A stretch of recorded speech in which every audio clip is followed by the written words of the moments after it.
अरे बहू, चाय ले ले, उठ जा बेटा।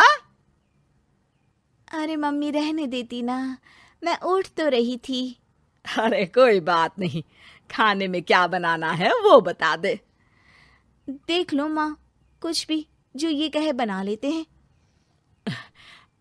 बेटा, मैंने तो जो सब्जी थी वो काट दी है, तू बस रोटियां बना लेना। ये हर रोज सुबह का सीन था ममता के ससुराल का। एक दिन पड़ोसन कहती है, अरे बहन जी, सारा दिन काम करती रहती हो, थकती नहीं क्या आप? बहू क्या करती रहती है सारा दिन? अरे वो भी कुछ ना कुछ करती ही रहती होगी। अब इतनी भी बूढ़ी तो नहीं हूं मैं जो बैठ जाऊं कि सामने काम पड़ा है और मैं बैठी रहूं। अरे लेकिन बहू की तो आदत खराब हो जाएगी जब सारा काम आप ही कर दोगी। अरे ठीक है ना, कम उम्र में हमारी भी शादी हुई थी। अब आजकल के पढ़ने लिखने वाले बच्चों को सारी जिम्मेदारी लेने में भी तो वक्त लगता है। बहू है तो क्या हुआ, मेरी बेटी की उम्र की ही है ना। एक उसे भी देख लो, चाय बनाने के सिवा आता ही क्या है। ममता से सारी बात करती है। हाँ, मम्मी जी ही ज्यादा काम करती हैं, इसमें कोई दो राय नहीं है। लेकिन मैं भी क्या करूं, ऑफिस और घर के बीच जो वक्त मिलता है उसी में काम कर लेते हैं, है ना। दिन बीत रहे थे। सास बहू के बीच की बॉन्डिंग अच्छी थी, लेकिन जब बहू माँ बनती है तो जो थोड़ा बहुत काम किया करती थी वो भी छोड़ देती है। बहू, ये ले, तेरे लिए बनाया है। इसको खाने से बच्चा और तू दोनों स्वस्थ रहेंगे। ठीक है माँ जी। माँ जी, वो बच्चे के लिए गद्दे जो सूख रहे हैं ना छत पर, जरा ले आइए ना। तभी वहां पति आ जाता है। अरे माँ रुको, मैं ले आता हूँ, तुम मेरा खाना लगा दो। माँ किचन में चली जाती है। पता है, बगल वाली डॉली है ना, वो लोग हमारी साइड के हैं। उसकी सास ने तो उसकी हड्डियों को मजबूत करने वाले लड्डू बनाए हैं। उसे भी बच्चा हुआ है ना। पता नहीं मम्मी जी क्या पानी सा उबाल कर दे देती है, मैं तो बस वही खा लेती हूँ। अरे तो तुम्हारे साइड बनता है तो तुम अपनी माँ से बोल दो, वो बना देंगी। आहा, माँ की तबीयत ठीक नहीं रहती, तुम जानती हो ना, कैसे बनाएंगी वो? अरे क्या हो गया सासू माँ को? कल तक तो फेसबुक में किटी की फोटो डाल रही थी। अच्छा अच्छा, चुप रहिए। डॉली की सास ने मनाया है, तुम लोगों का भी तो फर्ज बनता है। तभी वहां सास आ जाती है। ये ले बहू, गर्म पानी की बोतल, गर्म पानी पीने से पेट अंदर हो जाएगा। नहीं नहीं माँ जी, गर्म पानी पीने से प्यास नहीं बुझती। अरे पी लेना बेटा। वो बगल वाली डॉली को तो जानती है ना, जो तुम लोगों के साइड की है। तेरे साथ ही उसका भी बच्चा हुआ था। बेचारे का कोई ख्याल रखने वाला नहीं, सारा काम करती है और रात में बस एक लड्डू खाकर सो जाती है। पेट तो लटक ही गया है और बच्चा तो कितना कमजोर सा है उसका। अच्छा माँ, क्या बात है, डॉली की ये हाल है? क्यों मैडम, क्या कहना है आपका? अब पता है मुझे, किसी के पास मेरी सास की तरह सास थोड़ी ना है। नहीं नहीं बेटा, ऐसा नहीं है। मेरे लिए तो तुम सभी मेरे बच्चे जैसे ही हो। ममता को समझ में नहीं आता कि वो सास में कैसे कोई बुराई निकाले, क्योंकि हर कोई उससे उसकी सास की तारीफ ही किया करता था। एक रोज ममता के घर उसकी ननद आती है। अरे भाभी, मुन्नी को तो 6 महीने हो गए, आप अभी भी बेड पर हो। आ गई है आप? कैसी हैं बुआ? बच्चा होने के 6 महीने बाद आई हैं आप?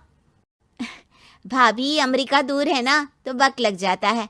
अब इनकी छुट्टी अभी थी तो सभी आ गए। वैसे माँ कहाँ है? थकी हारी सास बेटी को देखकर खुश हो जाती है। माँ, इस बार तेरा वीजा तैयार है, मेरे साथ चलने को तैयार रहना। हाँ हाँ बेटा, मैं तैयार हूँ। अरे ऐसे कैसे माँ, मैं कैसे मैनेज करूंगी? कैसे मतलब? जैसे मैंने किया अमेरिका में, आप इंडिया में कर लेना। वैसे आपका तो मायका भी पास ही में है ना। हाँ वो तो है, लेकिन वहाँ माँ के पास वक्त नहीं होता, ईश्वर भक्ति में उनका सारा समय चला जाता है।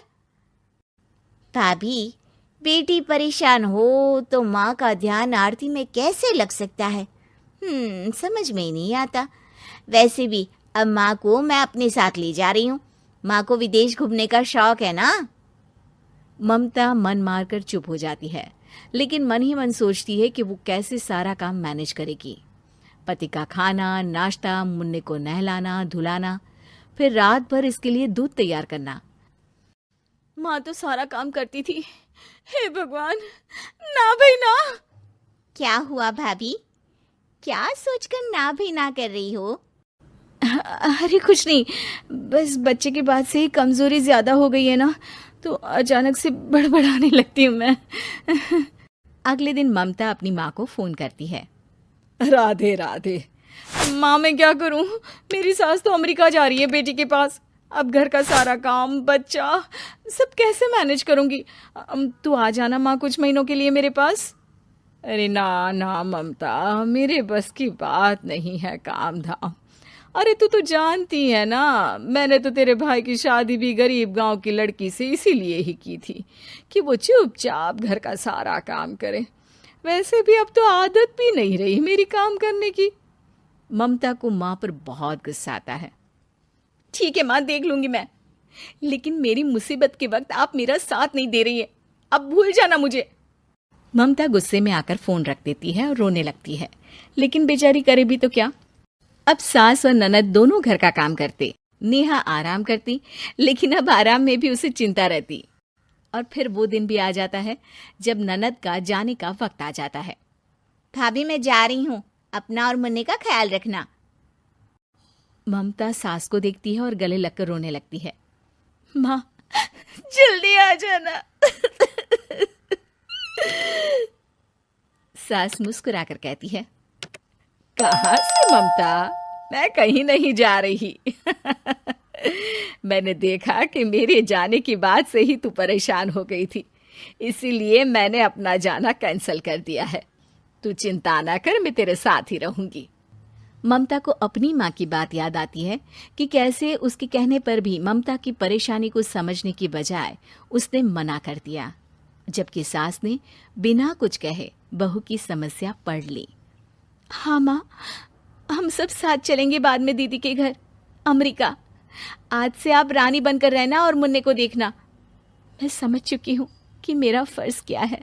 हमारा चैनल नया है, तो अगर आपको वीडियो और कहानी अच्छी लगी है तो आपको रिक्वेस्ट है कि हमारा चैनल सब्सक्राइब करें और वीडियो को लाइक करें। आपका एक लाइक हमारे लिए बहुत ही महत्वपूर्ण है।